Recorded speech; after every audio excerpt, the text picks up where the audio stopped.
Our topic this morning is the very big question of how to get India's job engine moving again after 2 decades of essentially jobless growth.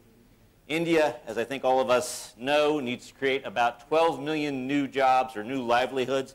I didn't put it earlier, which I think is a more appropriate way to describe employment, not simply because of the economic impact, but the broader impact it has on individuals in the workforce doing productive things each year for the next 2 decades to incorporate its youth bulge of 200 million new workers into the labor market. Now, for us in the United States, this figure of 200 million new workers over the next 2 decades, that's 25% larger than our current actual workforce. And then we're talking here just of new people seeking livelihood. So it really is quite dramatic in terms of size. So in the face of what's going to be an unprecedented demand, we hope, for new jobs and the immense potential that lies within this amount of human capital is the challenge of labor reform, which in India has been deadlocked for some 6 decades now. The 2014 World Bank report did an excellent job of stating what all of us know, that India has some of the most rigorous labor laws in the world, that it is needlessly complex to do business here, that these laws, which are designed to protect the welfare of workers, as was mentioned earlier, often does quite the opposite, and in particular inhibits firm growth, especially in small and mid-sized firms, which really are the engine of economic growth in the United States and around the world. In the face of these challenges, we have a very distinguished panel with us this morning, and let me begin by first turning to Manish Sabharwal, who, unlike the rest of us, at least on this panel, is employed in the productive sector, we could say. And then we will turn to Dr. Asher, who is himself from the Prime Minister's own province of Gujarat, or own state of Gujarat. And then we'll turn to Dr. Costers, who is from George McGovern's own state of South Dakota.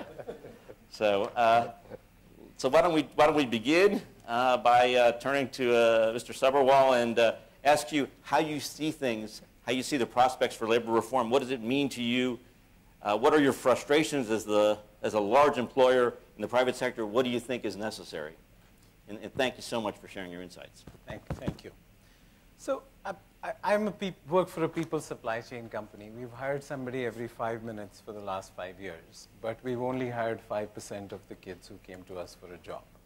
So the question is, what do you do about that? And you have to even step back from unemployability being a bigger problem than unemployment when you think about solutions, because the fundamental question is, at least to me, is why are countries poor? In the last 10 years, the government said, well, we're poor because people don't have rights, so let's have a Right to Food Act, Right to Education Act, Right to Work Act.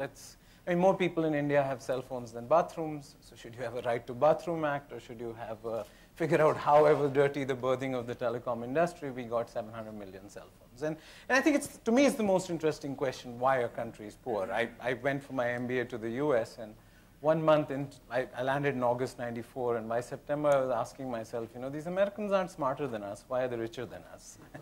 and the further away I get from my MBA, it's about the infrastructure of opportunity. It's about the 3 E's of education, employment, and employability, because a job changes your life in a way that no subsidy can, and education changes your life in a way that no subsidy can, and skills change your life in a way that no subsidy can.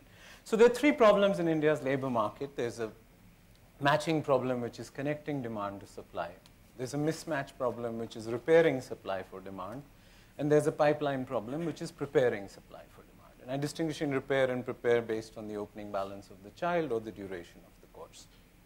But the context of these 3 solutions, and matching, there are solutions, employment exchanges, apprenticeships, repair, and prepare. But the context of these 3 solutions is why there has been a gap between execution and ideas in the last 5 years. So there are 5 geographies of work where we're having trouble, and those 5 geographies of work where we need solutions. So there's a physical geography of work problem. India only has 50 cities with more than 1 million people. China has 400. We have 600,000 villages. 200,000 of those villages have less than 200 people.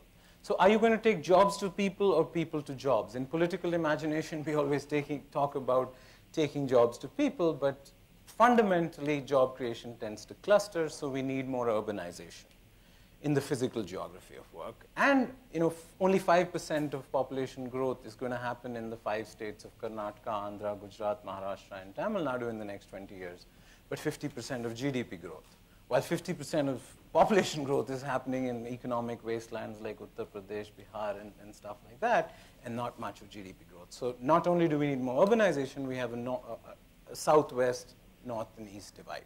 So the physical geography of work has become a constraint for companies like us, who we have employees in 1,800 cities across the country, and we can't get kids to migrate anymore to cities because the cost of living has gone up. The sectoral geography of work in India has 4 birth defects. Only 12% manufacturing employment, which is the same as post-industrial United States. We have 50% working in agriculture, which means 240 million Indians produce less food than 4 million Americans. We have 50% self-employment. That's not some overweighted entrepreneurial gene among Indians. The poor cannot afford to be unemployed, so they're self-employed. So we need more manufacturing employment, and we need more wage employment. That is clear as a solution in the sectoral geography of work. The enterprise geography of work most people don't pay attention to, but we have 63 million enterprises in India. We only have 900,000 companies. Only 500,000 of those companies have any revenue. There are only 35,000 companies a day which post a job on any job board. There are only 7,500 companies in this country with a paid-up capital of more than $2 million. So 63 million enterprises translates to 7,500 companies with a paid-up capital of more than $200 million. So there's a massive informalization of enterprises, and not only are they informal, but they're very small. So 85% of manufacturing in India comes out from companies with less than 50 employees. So as an entrepreneur, there are 2 kinds of companies you can create, a baby and a dwarf. A baby and a dwarf are going to both be small, but the baby is going to grow and the dwarf is going to stay there. So India is a nation of corporate dwarfs. We have to think about, is that the ease of doing business? Is that another problem? So, and the final most important one is the legislative geography of work. Marriage, labor laws are marriage without divorce. We have a 48% payroll confiscation. Most trade union leaders are not employees, they are politicians. So the question is, the politicization, the criminalization of politics and the politicization of trade unions is a toxic combination, which companies have dealt with in areas like Gurgaon and that. So labor laws not only don't encourage formal employment. 100% of net, actually I might disagree with the jobless growth characterization of India. We've had a lot of jobs, it's all been informal. So 100% of net job creation has happened in the informal sector. Unemployment is only 5%, and that's not a fudge. But obviously people are just hanging out. There's subsistence employment. They're not unemployed. The poor cannot afford to be unemployed, so they are self-employed. So, but this is not a problem like cancer or climate change, in my mind. India's employment, education, this is a pure execution issue.